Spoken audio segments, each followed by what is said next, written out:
one of the things that I tried to do when writing the novel was just approach all of these women, even the ones that kind of butt heads with Eileen, with so much empathy. Hmm.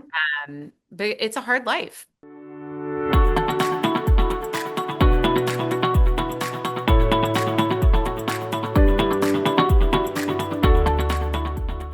Welcome to our latest episode of Book Reporter Talks to. Our guest today is a repeat guest, Rachel Beanland, and we are going to be talking about her latest novel, The Half-Life, which is one of my Book Reporter Bets On selections, as have her previous books. That she is one of my favorite writers. There we go.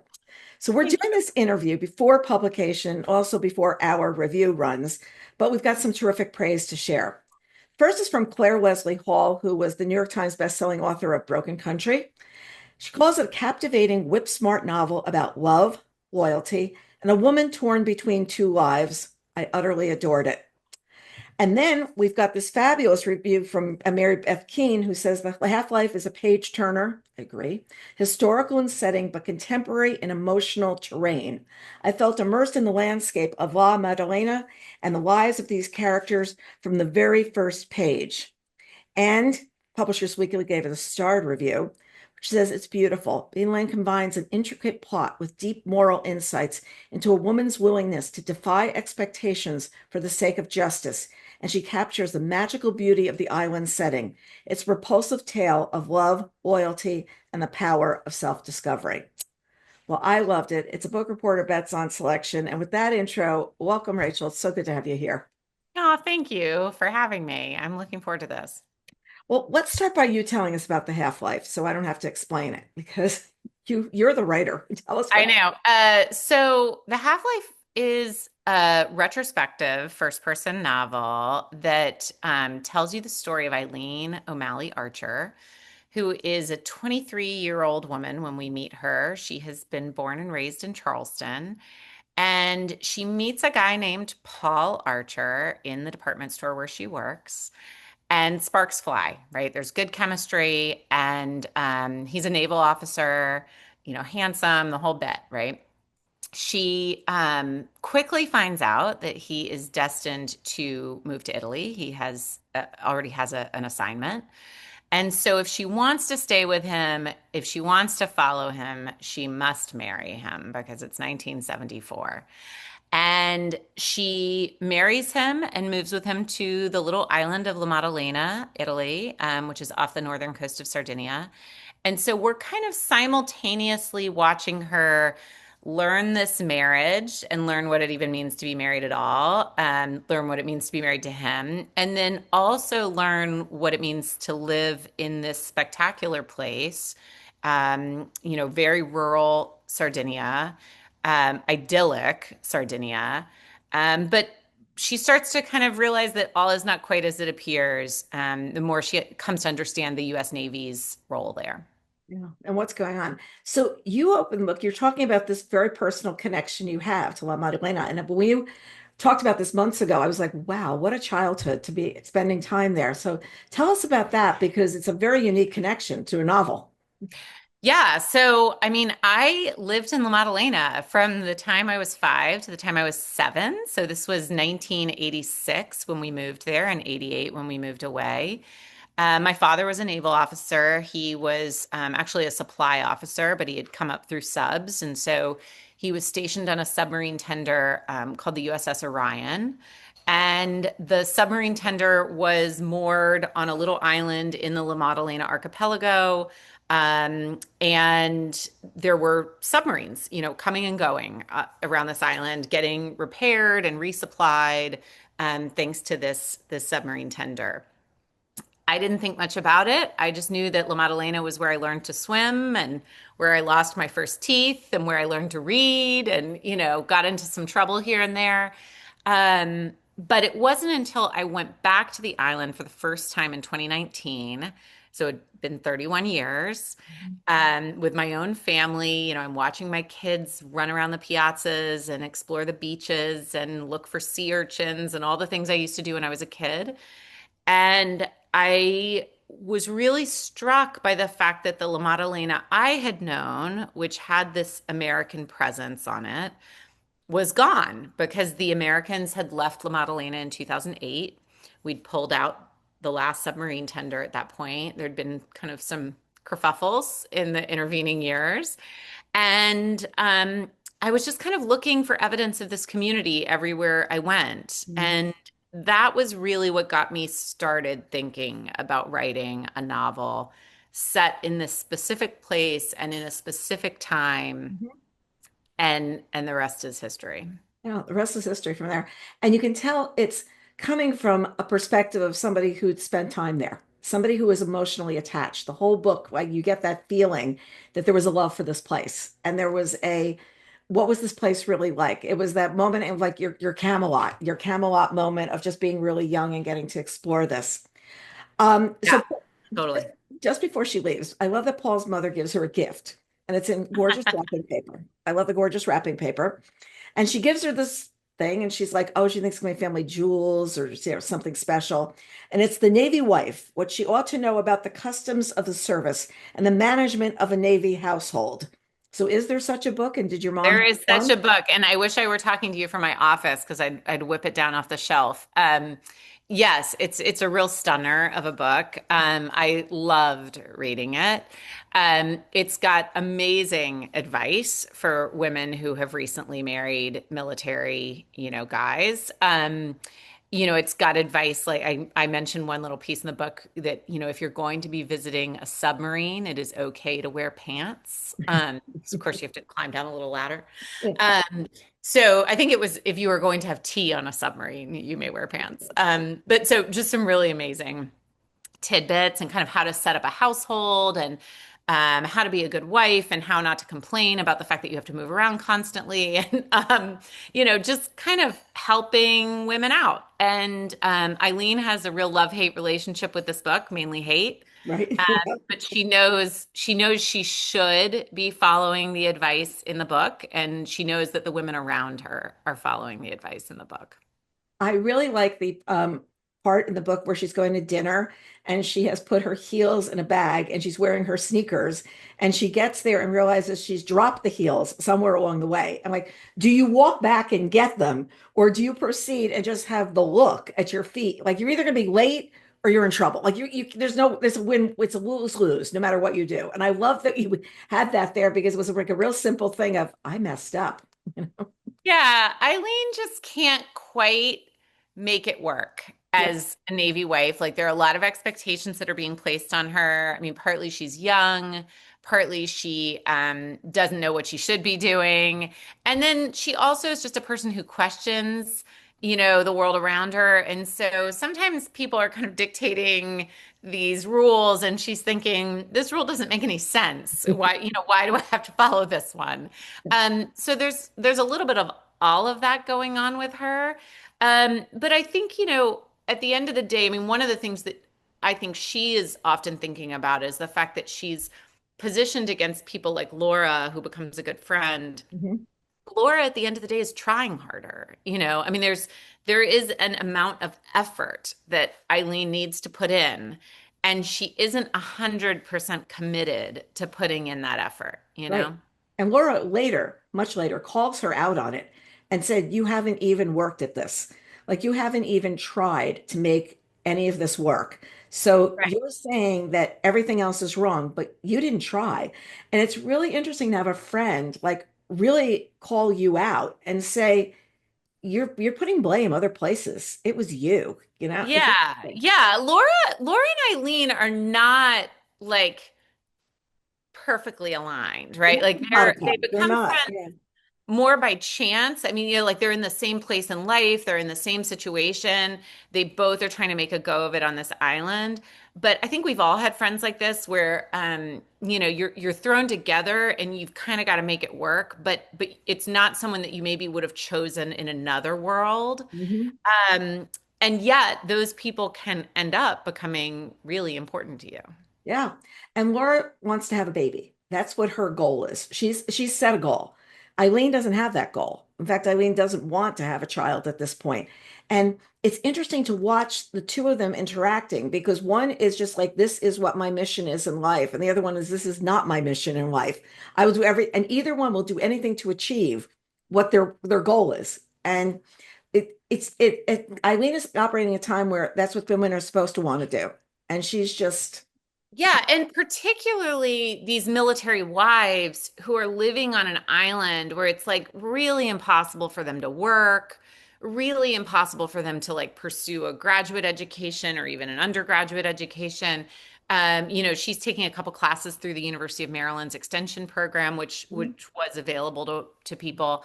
Um, but she's just not able to kind of be fully realized. And this is the case for a lot of these women who mm-hmm, are living on this island. And it's certainly something that I saw when I was growing up, looking at my mom and all of her friends was, a lot of them had educations, but they couldn't go out and build careers for themselves because they were moving every 2 years. right. It's really hard to get a job and rise up the ranks at that, whatever your profession is, if everybody around you, including your supervisor, knows that you're going to be out of there, the next time that your husband gets, a change in duty. So Mhm, it's a tough world. And I mean, I think one of the things that I tried to do when writing the novel was just approach all of these women, even the ones that kind of butt heads with Eileen, with so much empathy. mhm. But it's a hard life. But if your husband makes a mistake, you're gone.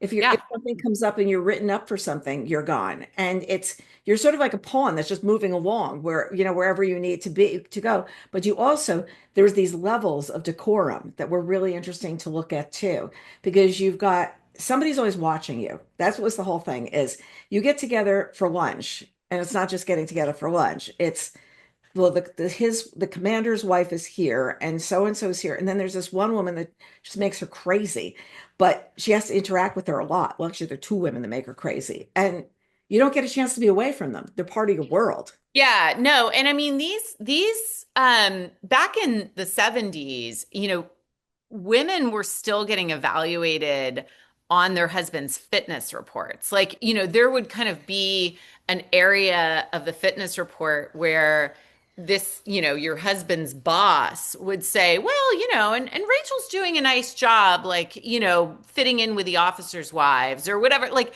they were looking for opportunities to kind of praise the wife or encourage the wife to do a little more, right? But you were very much like a reflection of your husband, Mhm. and conversely your husband was kind of a reflection of you. Like, the women would, there was an expression like wearing your husband's rank on your sleeve. Like, Mhm. I can remember that my mom complaining Yeah. about women who did this, Yep. but just like, okay, I just met you at a potluck. I don't need to know that your husband's a, CO or whatever. But except that you kind of did because you needed to watch the landmines, right? Right. So And yeah, I mean, there was a lot of stuff that kind of didn't make sense at the kind of local level, but of course, it's all part of the bigger military infrastructure, yeah, yeah. Yeah. But it's also, yeah. And while she's doing all these things, also, it's not only this being watched, it's, well, do I really want to be doing this? And she's got a different burden than everybody else because her brother was killed in Vietnam. And I'm giving something away No, that's in that happens very, very right early. early in the Yeah. book. And Hmm. so as a result, she is not just looking at this as this is where I'm living. This is a cost. There's a cost to this. And she's realizing a much huger cost. And it comes up again and again in the book because she's thinking about how her brother would never get to this age. Her brother would never get to do this. And I feel like she was coming into the book about a realization of what the military was that some of the other people had not had an impact with. And Yeah, is I that on I purpose? wanted her to have lost someone in the Vietnam War. Because I wanted her to kind of contrast what she had lost with what she was seeing in Italy. And I think anytime someone loses someone in war, in an American conflict, there are lines we tell the family, about that loss, about the importance of that loss, that they were contributing to the mission. And it is painful to question that narrative. Like, it's painful to look too deeply at the cause of death, at the cause of the larger conflict. Like, was the conflict justified, right? Because inevitably you get around to asking the question, was my loved one's death justified or necessary, right? Right. And Uh, yeah, they're seeing it as we're just doing this. And she's saying, yeah, but there's a bigger price somewhere along the way. There is, and you're all doing something, but you're not doing that thing that cost my brother his life. It's just a right, different right. place. You're in a Yeah, different and place. particularly like Vietnam and Italy were two interesting countries to kind of put, up against each other in this book because, of course, in both instances we were worried about the spread of communism, Hmm. and we took radically different approaches, and here we are. Yeah. And it was interesting because you've got she's out house hunting at some point because she's getting to move out of this like hotel apartment thing that she's living in that was like so Yeah, and it makes apartment is generous. It's like a hotel room. and she's making peanut butter and jelly sandwiches. I mean, one night he ate three peanut butter and jelly sandwiches. I thought that was really funny. It's like, yeah, there's cooking 101, you know? Yeah. So Marcello brings her this place called the Villa Weber that's got this huge history behind it. And you realize so many places in this book, there's a story behind what's going on. And before and during World War II, like finding a place like that is like a gem for an author to be able to write about. What was it like to say, okay, this is the history of this building right here? Yeah, I mean, so it's funny, of course, I was 5 through 7 when I lived there. I didn't know one thing about Mussolini at that time. And it wasn't until I went back in 2019 that, I'm reading up on the island and figured out, oh, there's this villa where they kept Mussolini. And and then, of course, once I started writing the novel, I really dug deep on that. And it's like I had to remind myself that, like, Rachel, you're not actually writing a novel about Mussolini's imprisonment in La Maddalena. Cut, cut, cut, cut, Yeah, cut. it's like your research is showing, like, stop, Rachel, stop. But no, I mean the story was so fascinating because, of course, La Maddalena is an island that is very hard to get to. Mhm. And even American service members called it the Rock, which, I mean, what else do we call the Rock, right? Like this prison, off the coast of California. So it was a hard to get to place, and so it made sense to stow Mussolini there, and the Germans figured out he was there very quickly, and so they had to move him, and of course ended up not being successful, but yeah, it was nice. It was nice to have touch points like that because a lot of the conflict in the 70s and into the 80s in Italy, it directly comes out of World War II and the post-war years, and um, the ways in which Italy was kind of brought back into the fold. Um, and yeah, so everything we were concerned about and the fact that we were, as Americans building up bases there, and Mhm. was came out of that. So I wanted to kind of sprinkle some Oh World yeah, War it was great. It's II. like, oh, this huge house. Oh, that's who lived there. Oh, there's a little tale to tell. You can picture on the Hmm. tour, and let's just go look at this home over here. Yeah, this is what's going on. Hmm. Hmm. It's interesting you dug into the politics of why the Americans were there. And it's Nixon's idea to keep us safe from the Soviets. When you think about it, these were the times where if you were back in school, they tell you to duck and cover in case of a nuclear attack, like you're supposed to go under your desk and cover your head. And Eileen brings us along on this journey, like she's trying to figure out what's going on as well. And she Right. is what's not being said is a big part of what's going on in the book for her is everyone else is accepting what's not being said or they're playing the game that they're not, but she's not. And it's really interesting to have a character that's that bold about I why am I here? Like why am I not Yeah. back home, you know? Right. Right. And I mean, I think that is the situation sometimes in, when you're in the military or the family member of military member is like, you know, you it's hard if you question things too much. Like, what good does it do you? You have to go no matter what. Like, Right, right. you don't get a choice in the matter. But I think particularly Italy in this time was so complicated, and you know, if you were taking Italy and the geopolitics in Italy at face value, you kind of weren't paying attention. Mhm. Um, and it's funny, I would talk to all of these military guys when I was interviewing them, for the book, and they we'd talk about the unrest, that had occurred on the island and elsewhere, and they almost always would blame the unrest on the Red Brigade, which was a left-leaning terrorist group. But the more I read, the more I realized like it was so much more complicated than that.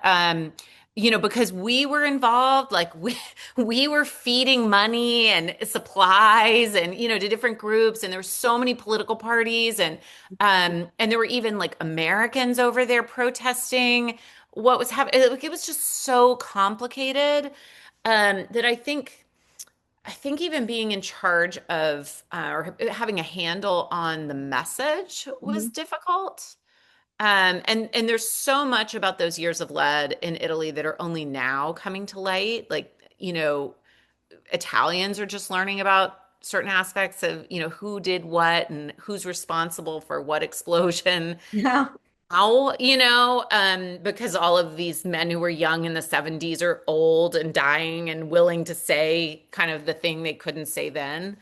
Um, so yeah, it's fascinating. It's really, really fascinating. And I think there's all these things that Paul doesn't say. So he comes home and there's like not conversation. And she's not sure if he's towing the line or he really doesn't know. Like she's at Mm. the beginning, it's like, do you really not know what's going on? Or are you just being like this?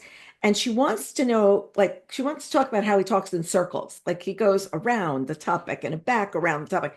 And it's making her completely crazy. And I feel like Eileen, that was really tough because she's trying to figure out on her own why they're there. Like, why are we here in the first place? Like, why here? Why now? And what do you do? And he basically says, I leave at the morning and I come back at night and we have peanut butter and jelly sandwiches. That's all she knows. Yeah, I mean, so like these guys, they've all got top secret clearances. If you're working on a sub, you have a very high security clearance, and you cannot go home and tell your wife what's going on. And which presented me with a big challenge Yeah. writing the book because I need her to know things. Like I need her to discover things. I need her to be questioning things. And if every guy that's working on the submarine tender is completely closed-lipped, then I don't have a novel, right? Um, but I did want Paul to be the type of guy who is pretty close-lipped. Like he doesn't want to do the wrong thing. Like he is, as she says at one point, he is a company man. He follows rules, follows orders. And so for him, he is not going to talk out of school.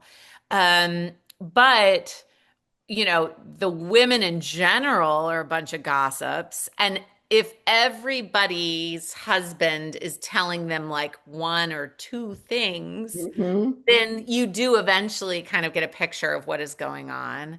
And that was kind of the same when I was interviewing people. Like everybody would tell me a couple of things, and then I kind of could piece together, enough to be dangerous. Yeah.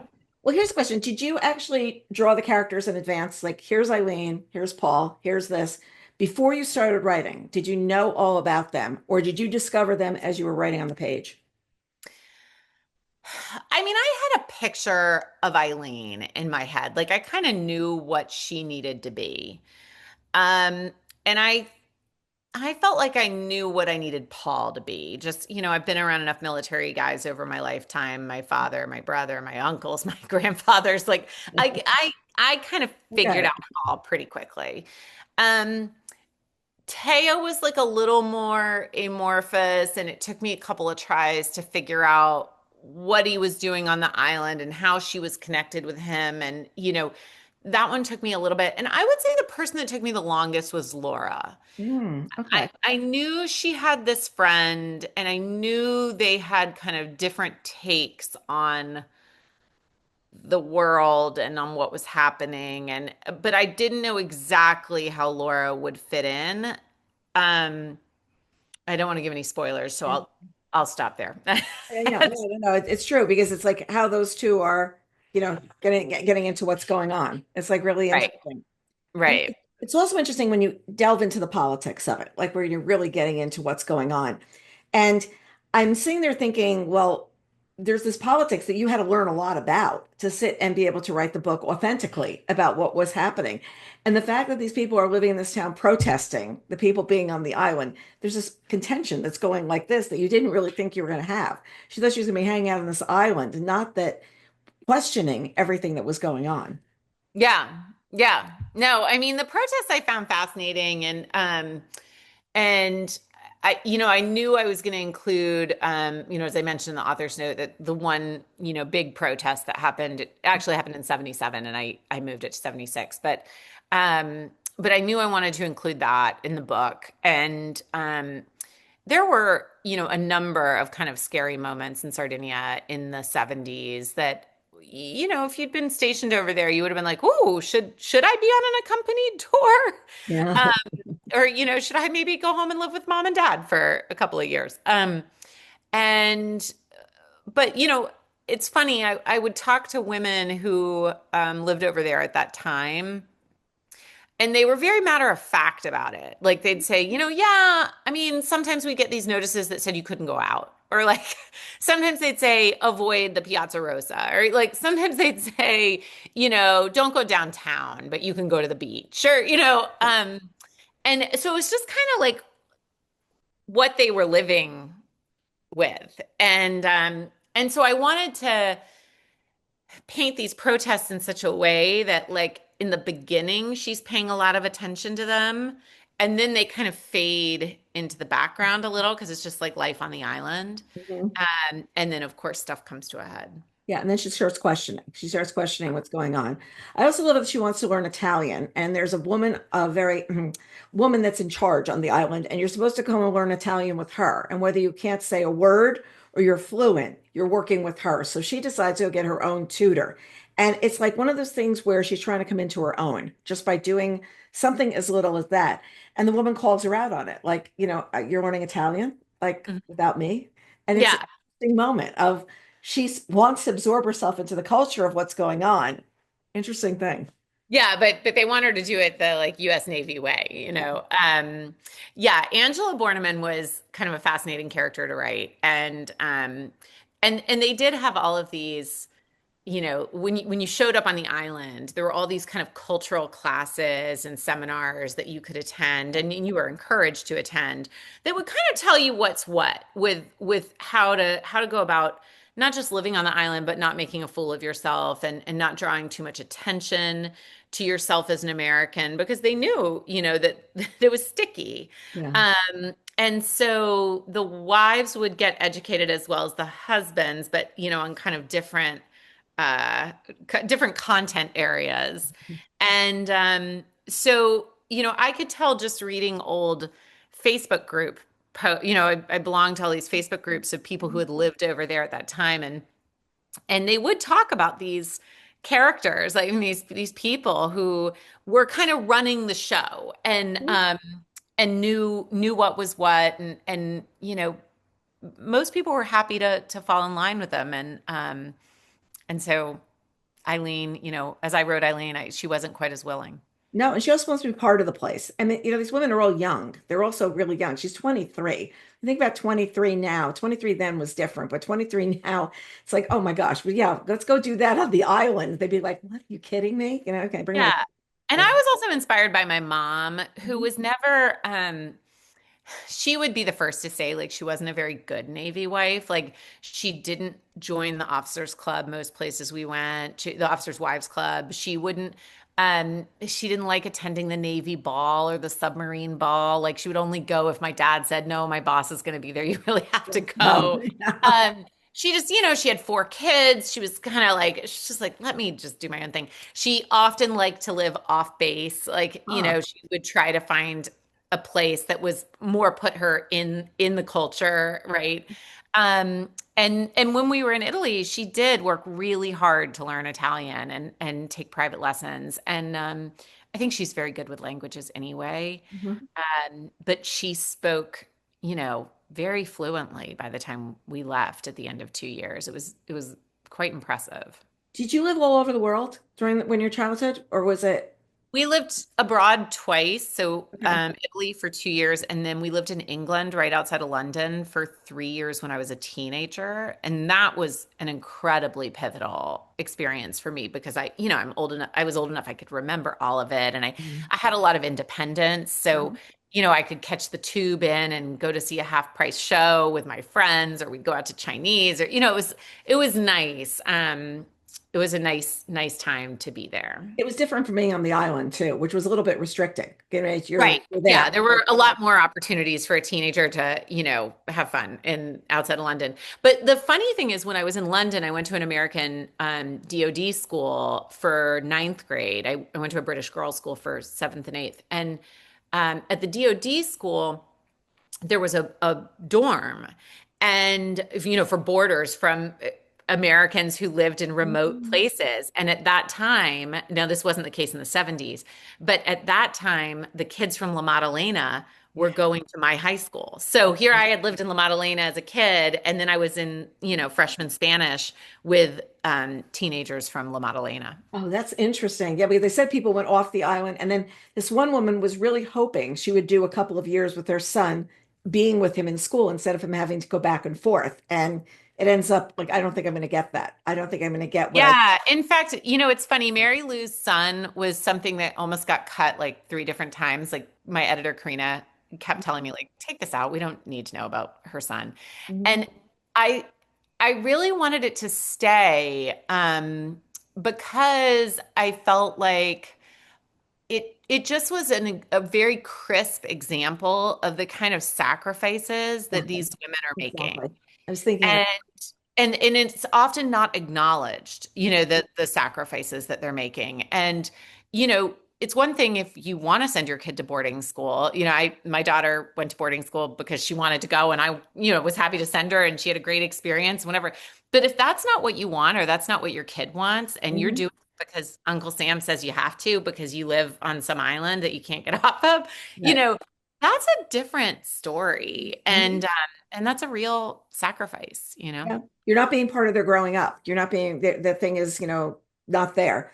Well, also, we have this scene where Eileen has this huge sexual awakening, and it is like It's more than one scene. one scene, and she starts to feel like what's missing in her marriage very quickly. And you bring up a topic that at the time was taboo to discuss. I mean, you just that wasn't going on, but you take it on really boldly. And did you always knew that you were going to have Eileen go there in the book? Because I felt like it was impossible to write the story of a 20-something-year-old woman in the 1970s, kind of coming into adulthood, like true adulthood, coming of age, right? Because I think it is possible to get married before you have come of age. yeah, As yeah. someone who got married at 22, Okay, you're there. Got it. I don't think I was Well, a full adult when I got married. I don't know what I was thinking, but I mean, it worked out, but like, and but I really wanted yeah, I wanted to write her as like a complex character who had not come of age, mhm, who was 22, 23, whatever, and was still trying to figure out who she was. And I think, you figure out who you are in your 20s academically, mhm, professionally, you figure mhm, out what kind of friends you want to hang out with, the person you want to marry, and I also think you figure yourself out sexually. mhm, And so it didn't make sense not to include that in the book. And I really liked the idea mhm, of that discovery happening after the marriage has happened. Like because that's been the case till, since the beginning of time, right? People getting married and then figuring themselves out. figuring out, who they are, what they are, and what they want. And, Yeah. Teo comes into her world and she starts to see things in a whole different way. She's an Italian man. She falls for him, but she also falls for him being honest with her, him telling her the truth. And she's in a world where the truth is not being told so much. It's like we're skating, we're like going around in circles. And she wants something that's like that real conversation about what are you doing? Why are you doing this? Why are you protesting? What do you do when you leave this island? What happens in your life? And it's this real thing to her because somebody's being honest, gut honest on what's going on. Am I on the right Yeah. track? Yeah, no, I mean, I wanted to write Teo as someone who was not performative, who, genuinely did want to get to know her, Mhm. who valued things about her that, maybe Paul did not value in the same way. Mhm. Um, because there's a lot for Eileen that is unfulfilled, as she's sitting there on this island. Like, yes, she's in a beautiful place, and yes, she can go to the beach and she can go out to lunch with all of her friends. But there's another aspect to her that is completely unfulfilled, which is what is she going to do with her life? Like, what Mhm. is she going to do? What is she interested in? All of that her to Like, figure I'm going out. to go to submarine school in New London. Oh, that sounds great. Like, really. Yeah, I mean, it's just, and look, I mean, this is the case for so many people, right? I Mhm. mean, and even in my own life, like, I mean, when my husband and I got married, he was getting a PhD in math. And so for our 20s, it was all about that. We couldn't leave Columbia, South Carolina because he was in a PhD program. Mhm. When we left Columbia, South Carolina, it was for him to go get a visiting position. Then we left it, moved again for him to get a permanent position. And Mhm. it all made sense. Like we wanted health insurance eventually and all these good things, right? And I was working a job that I could technically do anywhere, right? I worked in PR. So on paper, it all makes sense. But at the same time, it's like, well, wait a second. We both have to be fulfilled. Mhm. And, of course, for me, it took a while and I had to write a couple of novels to figure it out. Sit there and go, wait, I think I'll just write a couple of books. Let me see. That would be a good thing. I could do that wherever we go. Oh, you have that math thing going on. You keep doing that. One, Right, right, one and one is right, two. right. But you're doing this thing where you're including the divide of what's going on the island, the divide that's going on in her life. And then there's this moment that I'm not going to really dwell on that her husband really knows a lot more than she thinks. And that was fascinating to me because that's how deep the Navy would go. They would like all the information's out there. They're Yeah. looking all the time. Interesting. Very, very Mhm. interesting. You also bring up Mary Magdalene more than once. And I really loved that in there. Boy, brought me back to Catholic school. Oh my God, I went back in like 2 seconds to Sister Adrian's class. You know what I mean? Did you know you want to include her from the start of this religious moment? I knew I was always gonna do something with her because the island is named for her. And so and especially once I started writing Eileen, like I knew she needed some connection to Mary Mhm. Magdalene. Um, and I'm a nice Jewish girl, but I majored in art history. And so if you major in art history, you inevitably end up really you're studying Catholicism. And because I mean, for centuries, that's the only paintings that got made, right, were for the church. And so the joke in our household is that, my husband was raised Catholic, and I think I know way more about Catholicism than he does. I mean, yeah, he went to church and like he can say the prayers or whatever, but like I've really got the goods on like all the saints, all the stories, the backstories, and so Mary Magdalene, I knew I was gonna work her in. Yeah. My younger son, a lot of his friends were Jewish when he was growing up. So when he was 13, I got him a suit so he could go to everybody's bar mitzvah. Yeah. He gets Hmm. confirmed and he goes, no one came. He goes, no one Uh-huh. came. And we weren't throwing like the party as well. And he was like, it was just not the same. Not the same. Not And the same. he would sit there and go, and now the Torah doors are going to open and they're going to carry it out. Like it was very, like he knew this. But there was a part of me, and this is not apropos of this book, but it's really interesting. I felt the kids, like with 13, become bar mitzvahed or you get confirmed or whatever. And I always thought when they were 14, they should go to the other places and they should get to know the other religions. And I remember Right.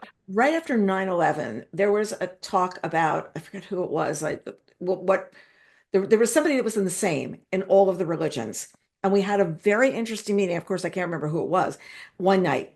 And it was packed with people from publishing. And we were talking about this one, person was in all of the religions and what that really meant and how they were really more connected than separate. And it was one of those evenings that you sit back and I'm like, yes, I should remember the name of who it was, but you remember the connection that you had that evening sitting and talking about it because they Well, were. I mean, I think that like Jews and Catholics like find each other. Like, I mean, I think it's a very common, pairing for Jews to marry Catholics and vice versa. But like, partly I think it's like we all have a lot of ritual. We've all been told to sit still in long services. We all maybe don't understand all of the ritual that we're following. And yeah, so it wasn't a hardship to write Yeah. all This of is the what we do. Catholicism into the book. Did you always know the ending? Did you always know where you were writing towards? Yeah, I did. I mean, I did. I knew without giving too much away, I knew that I knew who Eileen was writing to. And I knew what she was going to What choose. you're going to do. Yeah. Hmm. Loved the epilogue. I mean, you get to it and you're like, wow, this is really big. Hmm. And I feel like it told so much from a point of view, and you heard so much coming through there. Did you always know you're going to write the epilogue, or did they just get this moment of like, I need a little bit more closure with these people? I knew I was always going to catch up with the present, and that I knew that would be when we got the reveal, as far as who she was writing to. Um, and I think the epilogue ended up being, because my father died of pancreatic cancer, and he died young, in his 50s. And so I had, I think I had a lot of stuff that I was working through as I was writing this Hmm. book. Hmm. And about his career and his end. And so the epilogue was kind of almost my chance to connect these kind of like fictional characters to some of my own Hmm. like processing. Hmm. And so it wound up being pretty easy to write. And I always when I get to the end of a book, and this has happened I think in all three books now, if I'm crying writing the end, then I know that it's going to be good. Like, that like I'm going to make some sort of impact with readers. And and that's what, I was writing that blog and I was crying. So, Yeah, no, it's so good because there's so many things that all come together and you understand. And you also understand the sacrifice. You understand a lot of things. And you also understand sacrifice that people didn't really know about. They didn't really yeah. know what would happen, and how some things, things can twist and turn. I just thought it was so good. So how good are you at self-editing? So you've got all these ideas, you're putting all this down before your editor sees it. Are you self-editing or saying, Yeah, this book definitely. I mean, I always have a file called Stuff I Chopped, Mhm. and it's always called Stuff I Chopped. And Stuff I Chopped for the Half-Life had 200,000 words in it, Ooh, wow. Wow. Wow. which Oh. is which is unfortunate because and I figure some of that is like me copying and pasting something several times, but overall, I mean, yeah, like I wrote a number of these scenes like three or four times before I Mhm. figured out what is she getting out of this or what is this for or um no, I really spent a lot of time with these people. And I don't Oh. know another way to do it. I mean, I am because it's my third book with my editor. I feel like I have Karina's voice in my head. And so there are times where I'm writing and I'm like, Karina's not gonna like this. Like, I should take this out. Like I should take it out before she ever even sees it. And, in fact, like when I sent her the manuscript last summer, in pretty close to a final form, I was still like, okay, like I think I'm going to take out this whole storyline, whatever, just letting you know, but like I want you to read it in case you like it, But I was already hedging, thinking like, oh, she's not going to want. And she said, no, you're not taking out a word. Like it Mhm. stays. Yeah. Um, and so it's nice to have someone who kind of gets what you're trying to do and gets your writing style and yeah. There's a natural progression with the three books too. Like there's of what you've written. It really is. I've loved all three, and I still think about the characters in all three, which is really interesting to be able to sit That's there. great. Yeah. Yeah, it's like you think back on Florence Adler, you just think about what's gone on with these characters and where they were and things that happen. It's interesting Yeah. because I mean, it's I very I different. think I'm becoming a better writer. Like that's the goal, right? Is to like always be improving. And I know that this book pushed me in new ways. Like Mhm. I had never written first person. The retrospection was tough. Like, I had to kind of be thinking about it. Like, okay, wait, what does she know now? And what is she gonna know in the future? And when is she gonna reveal what she knows in the future? Um, but I in general like those challenges. Like that's what I want as I write. I don't want to write the same book twice. And so I was, happy to have something new to do and want to keep Yeah, and pushing myself like and I that. love that, you were in a writing group and they said, write that book. Like that's the Yeah. book to do. And obviously they saw the passion you had to want to do this. Like I really want to write this book. And it's about a part of you too, because I live there. It's not, I get to go back, but I lived there when I was a kid and I didn't see any of this. I didn't see what Yeah. I saw the beach. I saw Yeah. the Yeah. Yeah. Yeah. Yeah. Yeah. deserts. Yeah. Yeah. Like, No, no, I am very glad that they told me to write the Italy book. ah, I'm so glad. I'm so glad. Okay, so now let's talk about the title. Perfect title, The Half-Life. Yeah. Always the title? It's a good one. So no, it was not always the title. And it's really funny. I feel like I should give some credit. Rebecca Fallon, who wrote Family Drama, Huh? Yeah. it turns out I think she titled the book. She was Wow. talking to Karina, my editor, and Karina was struggling to come up with alternatives. I had like 10 titles I loved. I mean, I kept running into issues with this book. Like, okay, I wanted American Tender. Well, guess what? There was a book called American Fantasy coming out 3 months before mine, Yeah. about a boat.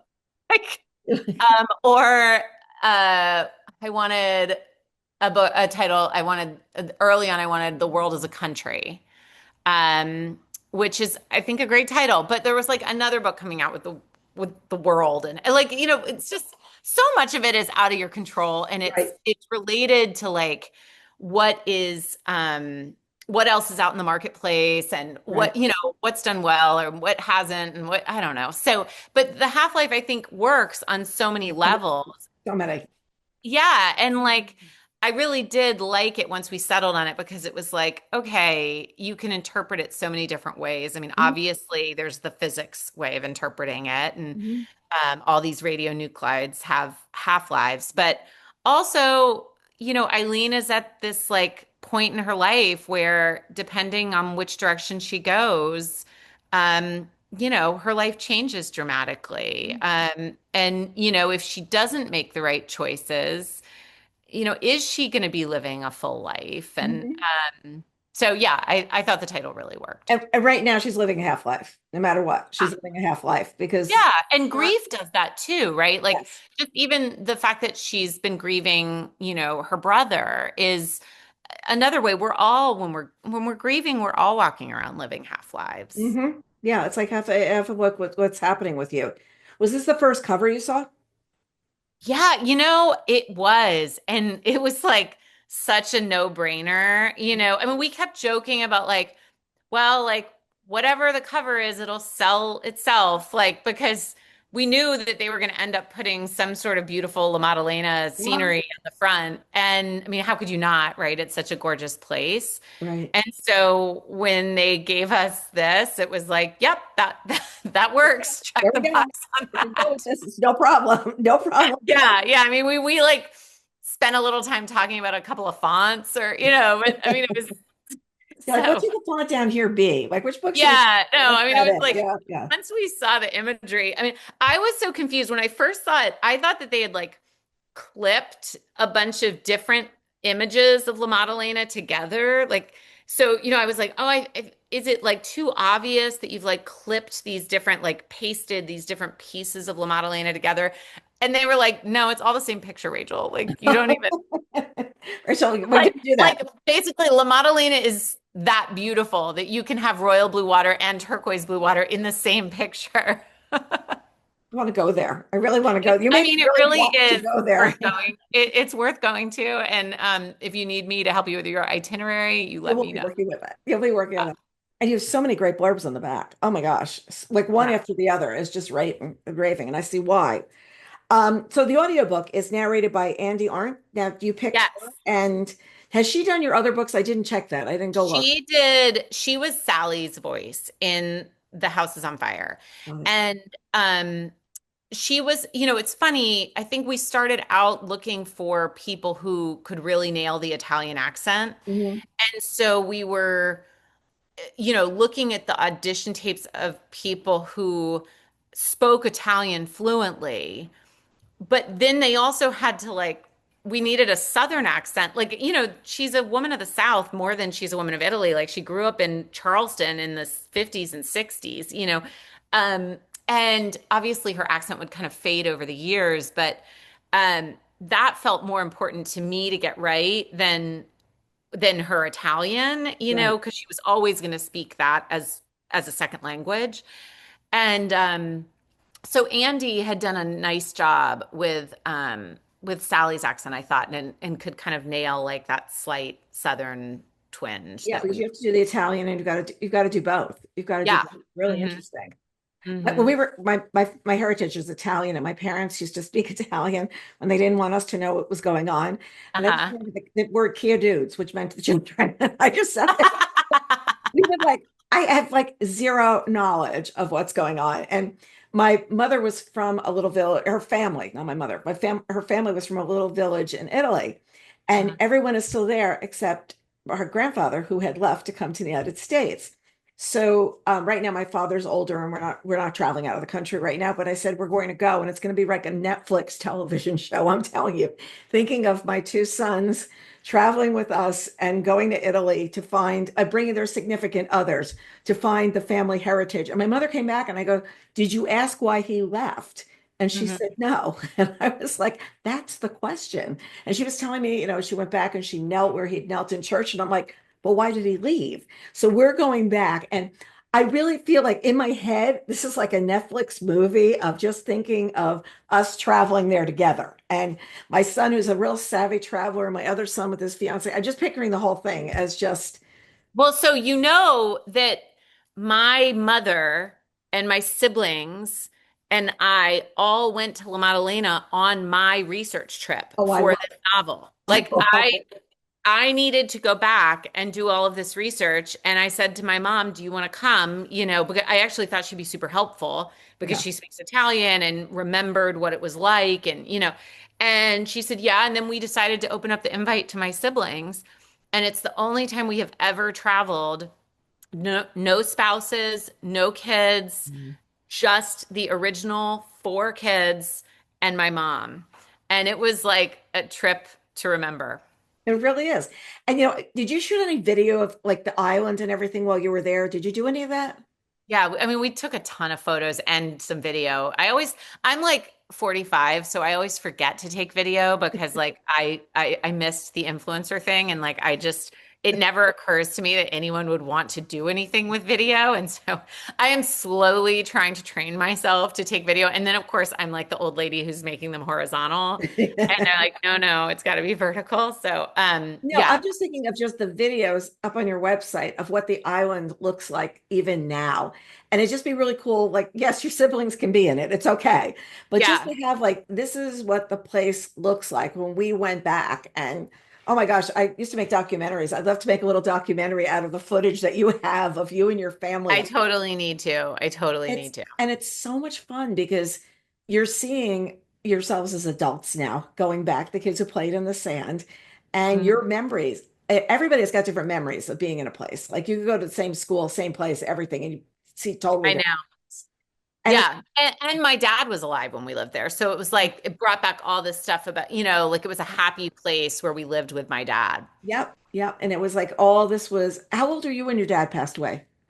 I was 29 and my youngest sibling was 21. Yeah, that's young. That's young. My husband lost his father when he was 21. And it says Mm. the first night I met him, he said, "It's the worst thing that ever happened to me in my life." And it was like we knew each other like 3 hours or 4 hours when he said that to me. So it's really, Mhm. yeah, I think I've understood the impact a lot because of that. And Yeah. there was something really crazy is in September, it was not going to be my dad's birthday. And I said, "We're going to get together. My dad's birthday, September 22nd. You want to come?" And he goes, "Why are we celebrating my dad's birthday?"